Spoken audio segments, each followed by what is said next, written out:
జోలికి పోయినా మా పార్టీ వాళ్ళ జోలికి వచ్చినా నీకు మర్యాద ఉండదు, గుర్తుపెట్టుకో. పోతే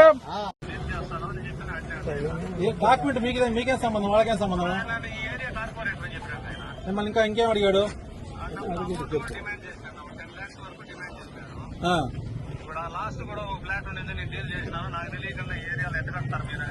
అవన్నీ అడగల రమ్మని కాణిపాకం సత్యం నేను చేస్తాను.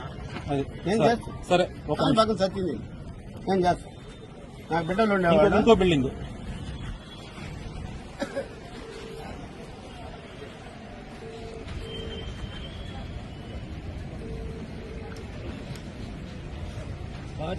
బుద్ధి పోండి. నీ దగ్గర నీ అపార్ట్మెంట్ ఎంత తీసుకున్నాడు డిప్యూటీ మీరు? దేంట్లో నుంచి ఇచ్చాం మనం? ఫోన్ పే, ఒక దాని నుంచి ఫోన్ పే అతనికే కదా?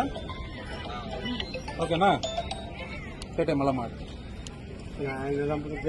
కదా నా అకౌంట్ లో పెట్టాడండి. నీ అకౌంట్ కి ఎవరు పంపిస్తారని నీ తీసుకోడు. అర్థమైందా? నువ్వు పోయి మున్సిపాలిటీ వాళ్ళని ఇబ్బంది పెట్టేది, వాళ్ళు ఏదైనా ఉంటే డీపీఎస్ కట్టుకుంటారు. నువ్వేదన్నా చూడు, వాళ్ళు ఎవరు అడిగినా మున్సిపాలిటీ వాళ్ళని పేరు చెప్తున్నారు.